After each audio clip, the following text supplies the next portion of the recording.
the Northern Chumash Tribal Council is a 501c3 tax-exempt organization, and we were started underneath the Senate Bill 18. And Senate Bill 18 allows for Native American organization to be formed and be state recognized. We're not federally recognized. And so what we tried to do is we said, okay, how do we fund this organization? You need funds to build a council and stay, and to stay healthy in the council. So we looked at agriculture. Agriculture is something that's in my past. My family for over 200 years raised apples in Sea Canyon, which is just north of Apple Beach, California, and south of San Luis Obispo, right on the coast. And so my mother was a wonderful horticulturist. She was the first organic apple grower in California, and she was the medicine woman for our tribe. And so she taught me all about growing. I mean, she was just magnificent. People would come from all over the world to see her gardens. I was so fortunate. I was raised in a Garden of Eden.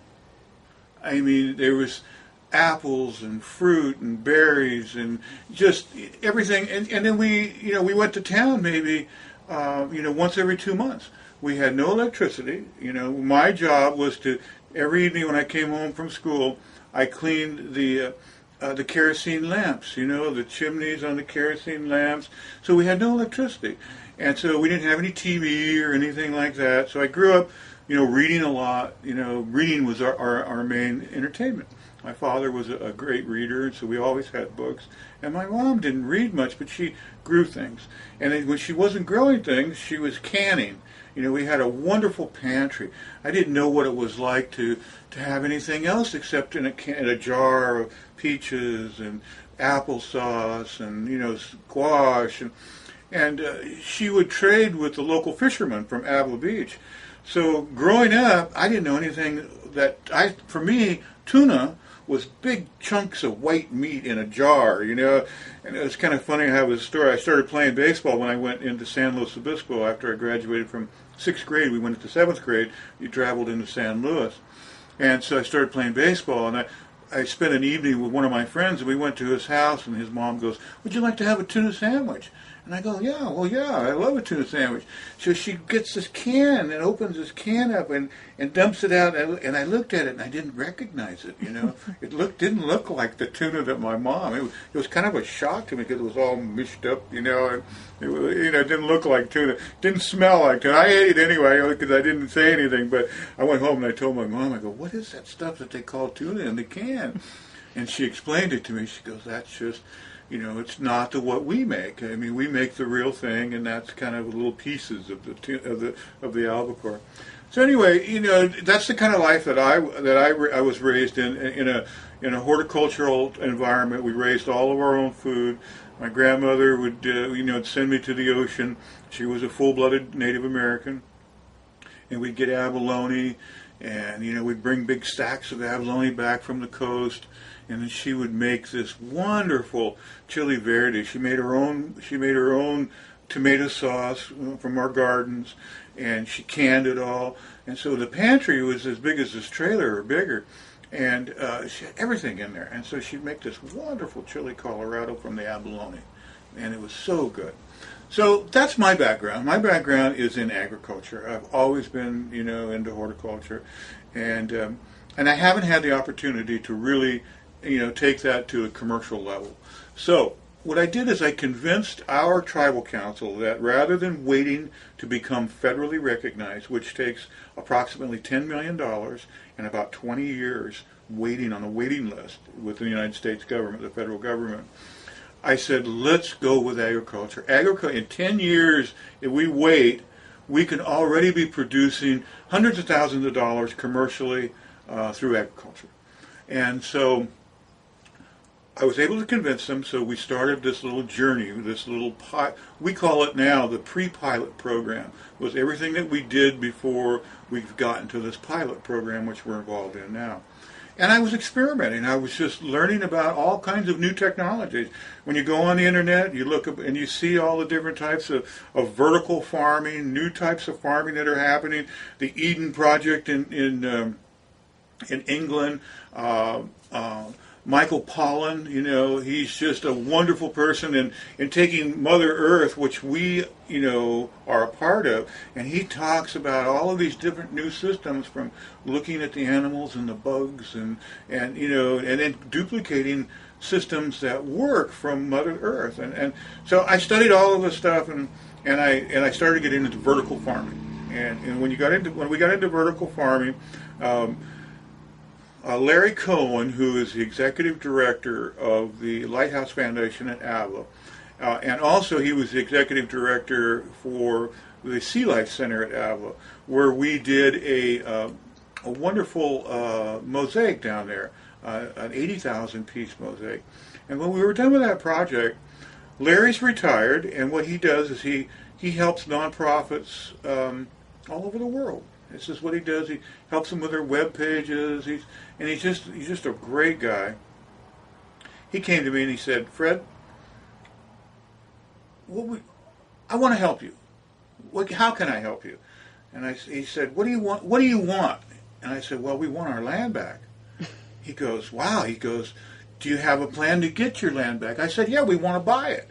I said, "It's for sale out there. We're not going to wait for the federal government to give it back to us. We're not going to wait for anybody to give it back to us." He goes, "Well, you have a plan." I said, "I do." So I laid this plan out about this model, this 1 acre community vertical farm, where this 1 acre greenhouse, these 1 acre greenhouses are placed in communities, in urban areas, where people don't have to travel very far to get their fresh vegetables. It's, most of your vegetables that you buy in the store travel 1,500 miles on an average. They come from Canada, they come from Mexico, they come from all over the different parts of the world, and not locally. So you have an emerging farmers markets that are happening that are wonderful. People are starting to buy local from little farms all over. And so I felt that with this model, if we could take and provide fresh, healthy food to neighborhoods, would be a very great revenue stream to help us buy our land back. So what Larry did is he brought on a gentleman, Nick Alter, and Nick is a person with numbers and business plans and things like this.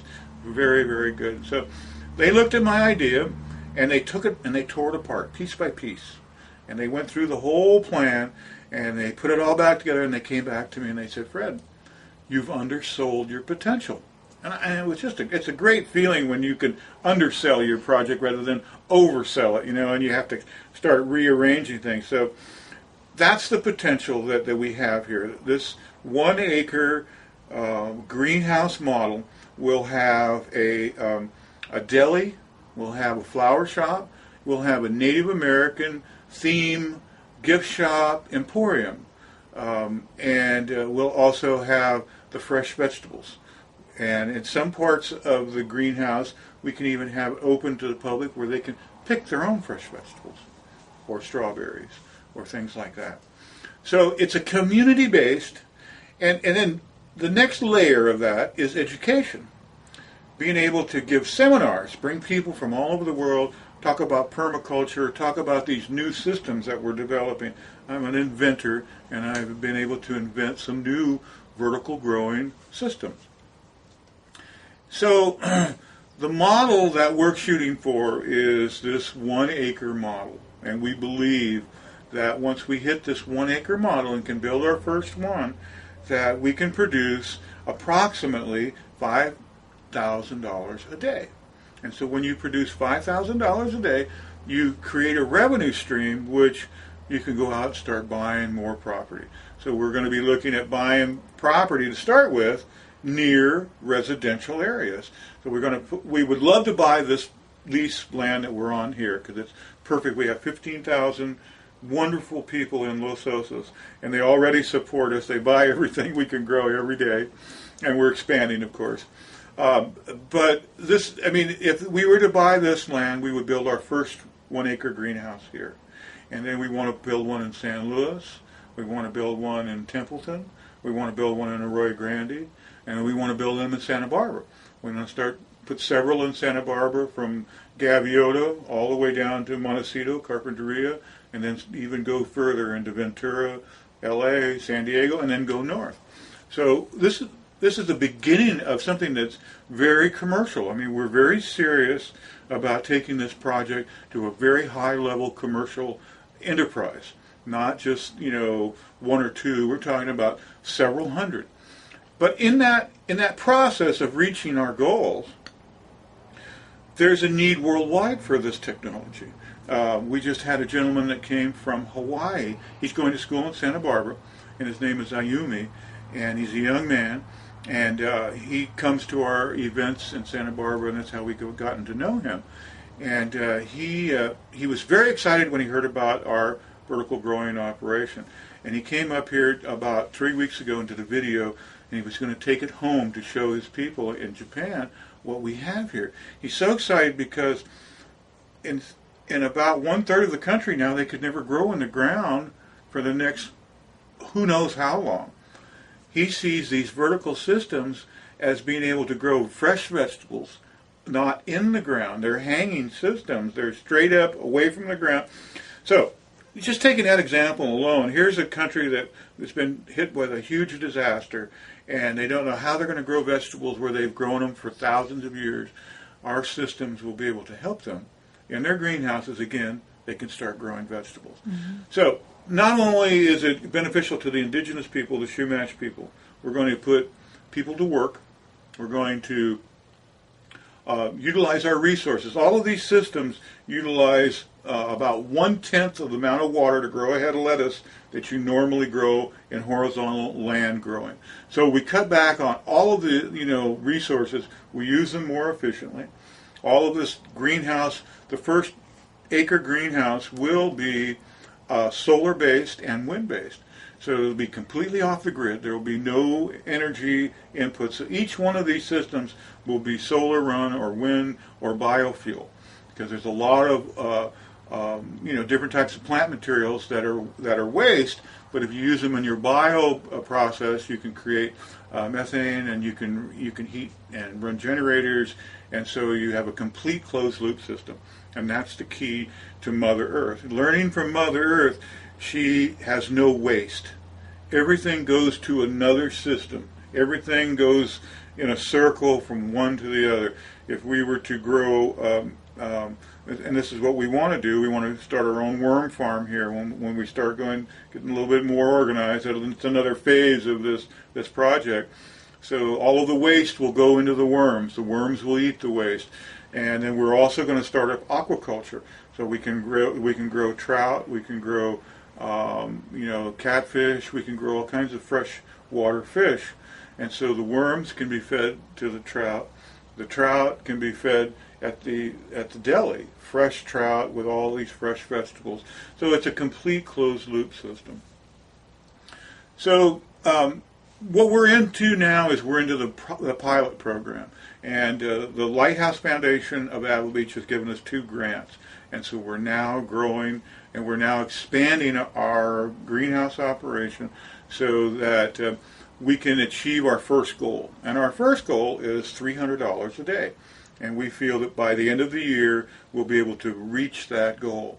And then by the end of next year, we're looking at another $43,000 injection of grant funds. We will be able to reach $1,000 a day. Now that's through selling at our vegetable stand here, and that's through selling at the farmers markets, and that's through selling to all of the local restaurants, health food stores, and maybe even some wholesaling.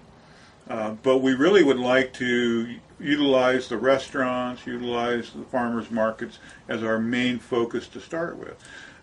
But as we grow, we will need to step into the distribution end of it. And there's a company here local called All About Produce that does nothing but sell organic vegetables. And they come right to your farm and pick up your products. So anything that we don't sell, we can sell to All About Produce. And so this is our plan. Our plan is to get to this 1 acre greenhouse, be able to be self-sufficient, be able to be off the grid, and be an example worldwide. Now, the second layer of that is we would love to be able to take these operations and put them in a container. fill a container with a greenhouse all ready to go, all your plants, all your computer systems, because we can take these anywhere in the world. We can put the building instructions in the language of the country that it's going to. So we can send a team there in advance to do the site work that needs to be done, train the people that where this is going. So this whole process can happen worldwide. And there's so many levels and layers of that. There's so many people that need food, and what is the best way that you can help them? Giving them food, it only lasts for so long. But if you show them how to grow food, it lasts forever. And you teach the children how to do this. You teach the people how to do this. So we have the first part of this is to establish it here in America, get it growing, get it going, get it working. We're going to have the whole thing computerized. I come from a computer background. I worked in Silicon Valley for over 15 years, so I have a strong computer background. And so I understand about broadband. I understand about how we can monitor everything remotely. So we can have a center where each one of our greenhouses is always automatically monitored. We can build our own software so that our software can look at the parts per million, look at the pH levels, look at the temperature, wherever that greenhouse is, and can give solutions to if they have bug infestation, if they have some kind of plant problems.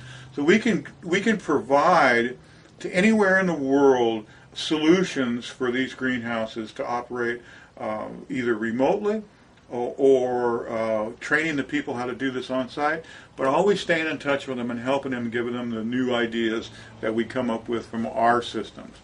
So it's not just a localized thing. We want to connect nationally and internationally with our 1 acre greenhouse operation.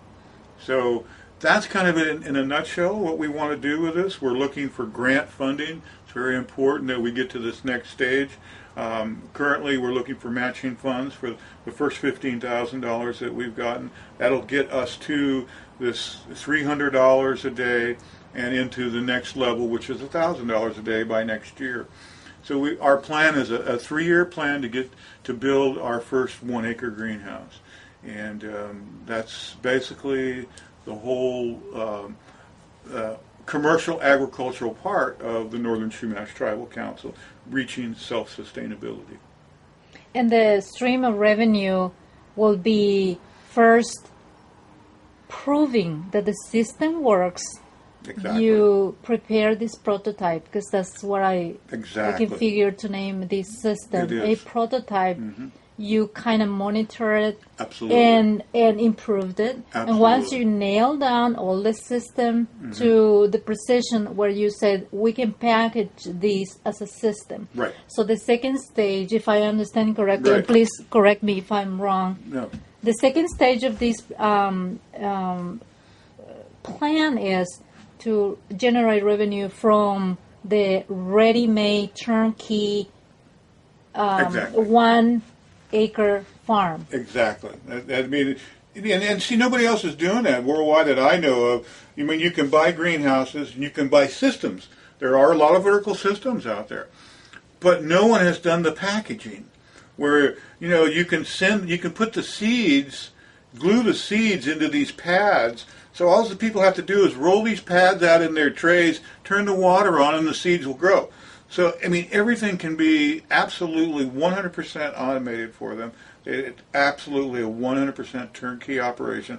And then we're monitoring it for them, too, as they go along and as they're learning. Every morning when they wake up, they come to their computer and it says, well, you need to adjust your pH a little bit. You need to add, more nutrients because your parts per million are down a little bit. Oh, you have a mold going on, or you have an aphid problem. You need to add this to your water so that it gets rid of those. And so on and so forth. So it becomes a really easy way, an efficient way, using the best possible, the maximum potential from your resources, using 1/10 of the water that it does normally to grow vegetables, and producing 5 to 10 times the amount that you normally produce in 1 acre. Mm-hmm. And basically, you invented this system. I You invented came with the background from your parents growing vegetables and fruits, exactly. and you kind of tweak it and add some value of your own to the system, so it becomes something that is commercial. Exactly. It has commercial value. Exactly. Like we were talking when you did the tour here with us several weeks ago, the lady from where Myanmar, Yes. formerly Burma. Yes. I mean, she said, "Fred, what about using bamboo as some Instead of of your plastic system and make it more appealing?" Yeah, absolutely. I mean, so we can take this to a commercial residential market, where you can have these wonderful, beautiful bamboo vertical tubes growing your lettuce and your herbs and your tomatoes, and they look appealing. I mean, it fits in your backyard. You can even have them so that they're free swinging. When they hit each other, it sounds like wind chimes. No, I mean they make music as they grow. So I mean, I was thinking about that the other day. I mean, because a little breeze would come through, and so. But those kind of ideas are wonderful, and where we're going to go, we would love to go in that direction to make it not only for commercial level, where we're going to do what we're going to do when we get to the commercial levels, we're going to build our own mold. So we're going to use recyclable plastic that can be recycled, many times, and we'll build our own mold so that all the holes, the growing sites in the plastic tubular systems will be put in there automatically. And then we'll manufacture them here in the United States. Well, that's what we need. Yeah. We need manufacturing happening. Absolutely. This is the key. I was just looking at it the other day. I mean, Ford is starting to hire people in the United States because what you're having in a worldwide economy is you're having, where before, when gas was cheap, it was okay to take tankers of products from overseas. Well, now that gas is going up, fuel is going up, it's not cost effective anymore to bring it from overseas. And, even in China, the price of labor has tripled in the last couple of years. So you're finding that the cost to manufacture overseas is not cost effective anymore. And people don't like to wait, for that time coming across the ocean. So you're starting to see manufacturing reemerge here in America, which is wonderful. And I was reading on the New York Stock Exchange the other day, where there was a blurb there on the Wall Street Journal about how software people and people who have never done any farming in their lives, they showed this picture of this guy who he said he never even knew what a seed looked like. He's standing in the middle of a new farm that he just bought, like 10,000 acres in Iowa. Bushel of corn last year was $4 a pound. This year it's $7 a pound. I mean, so you're seeing big money being moved back into agriculture, and you're seeing, because of the crunch, you're going to see the subsidies go away. The subsidies are going to start falling off because we don't have the money within our government system to continue paying agricultural subsidies. So you're going to see people are starting to look at farming in a good way. And you're going to see, I think, an emerging market in farming. I mean, it's wonderful to see the farmer's market. I mean, that's a whole niche in itself, and it starts local. I mean, and I believe the answer to healing our economy is a local insurgent, from the grassroots level, where you can see this, farmers markets, these little things, these little business, family-owned business. People are leaving their corporate jobs to buy little farms and take their family, out of the cities, and they're re-emerging the model of the family in farming, which is just wonderful. I mean, it's happened to us here on the farm. I mean, both of my daughters were doing other things when we got the farm. They've come back to the farm now. They help me here on the farm. My grandson, he hands me little plants with his little fingers. He's 5 years old. He just goes, "Here," he calls me Grandpa Fred. He goes, "Here, Grandpa Fred, here's another one." And I'm planting them as he hands them to me. I mean, it's just a wonderful experience, a real warm, healthy, and we're not having to deal with the casinos. I mean, I believe, the casinos, they're my cousins. They have a wonderful, beautiful casino in Santa Ynez. And they average about $250 million a year. But with the systems of agriculture that we're talking about and doing this, national and worldwide enterprise, we could do $250 million a year in 10 years. I believe, I firmly believe. That's what this plan, this vision that I've been working and that I see, there's no question about it in my mind that we have the potential to grow to doing $250 million a year in agriculture in 10 years. And so, what a wonderful thing. Mm-hmm. I mean, it changes the whole paradigm back to Mother Earth. You know, we're not having to dig in Mother Earth. We're growing them in greenhouses and systems, so there's no pollution whatsoever, no nitrates go into the soil. Everything's done organic, and it's all completely a closed-loop system with no waste. How can people reach you or reach the organization if they want to learn more about it, bring you to give a talk about it? And so the knowledge about this plan get broadened, and you have more chances to reach out people, and people have a chance to reach out you to be able to help you. Well, I think the best way to get in touch with me is through our webpage. It's www.northernchumash.org, and my email is there. It's fcollins@northernchumash.org, so they can email me. And really what we need right now is to prove, like you were talking about, we want to prove that the system can work at a commercial level. So we need to get through this pilot program to the point where we're able to be self-sustainable. So at the level we're at now, we need another matching funds of $15,000, and then at the very second funding level, when we build our next large greenhouse, which will be 200 feet long and 40 feet wide, we need an additional $43,000, and that will be it. That from then on, the systems will reproduce enough money that we can continue growing this all the way to the $4,000 a day, where we build our first acre greenhouse. So basically, this $15,000 is for infrastructure. It's for finishing the new greenhouse that we have over here, and expanding, getting that finished, getting that to the point where we're going to be at $300 a day by the end of the year. Because volume is what is key here. You want volume so you can sell it to restaurants. Absolutely. You can't offer if you only have these many vegetables and I'm running out of vegetables every day on my stand. I don't have enough.